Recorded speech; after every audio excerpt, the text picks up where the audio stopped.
దెబ్బతీస్తానంటే కుదరదు. వ్యక్తిగత స్వేచ్ఛ చాలా ముఖ్యం. పోలీసులు వేధిస్తే బాధితులకు న్యాయస్థానం రక్షణగా ఉంటుంది. సజ్జల భార్గవరెడ్డి పిటిషన్ విచారణ సందర్భంగా హైకోర్టు ఘాటు వ్యాఖ్యలు, కౌంటర్ వేయకపోవడంపై డీజీపీ పలువురు ఎస్పీలపై మండిపాటు.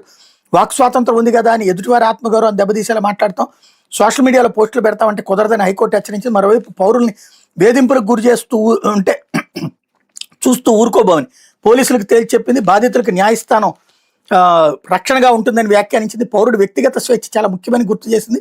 అది అధికార పార్టీకి చెందినవారా ప్రతిపక్షానికి చెందినవారా అనేది అప్రస్తుతమని, తమకు ఎవరైనా ఒకటేనని తేల్చి చెప్పింది. తనపై జారీ చేసిన లుకౌట్ సర్క్యులర్ని రద్దు చేయాలంటూ సజ్జల భార్గవరెడ్డి దాఖలు చేసిన వ్యాజ్యంపై విచారణ సందర్భంగా హైకోర్టు వ్యాఖ్యలు చేసింది.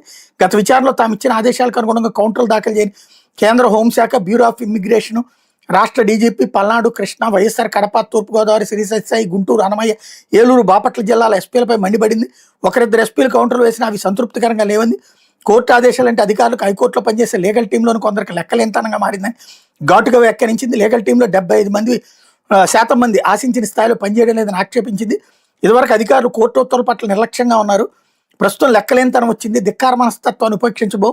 అధికారులు లీగల్ టీంలో ధిక్కార స్వరాన్ని నియంత్రించాల్సిన సమయం వచ్చింది. డీజీపీఏ కౌంటర్ వేయకపోతే ఎస్పీలు ఎందుకు వేస్తారని తీవ్రస్థాయిలో మండిపడింది. ఈ వ్యాజ్యంలో అధికారులందరూ కౌంటర్లు వేయడానికి చివరిగా మరో అవకాశం ఇచ్చింది. తదుపరి విచారణలో కౌంటర్ వేయడంలో విఫలమైతే స్వయంగా హాజరు కావడం ప్రతివాదులుగా ఇమిగ్రేషన్ అధికారులు డీజీపీ, ఎస్పీలను ఆదేశించింది. విచారణ ఈ నెల 9కి వాయిదా వేసింది. హైకోర్టు న్యాయమూర్తి జస్టిస్ బొట్టు దేవానంద్ గురువారం వరకు ఉత్తర్వులు ఇచ్చారన్నటువంటి వార్తని హైలైట్ చేశారు. ప్రేమ పెళ్లి చేసుకున్న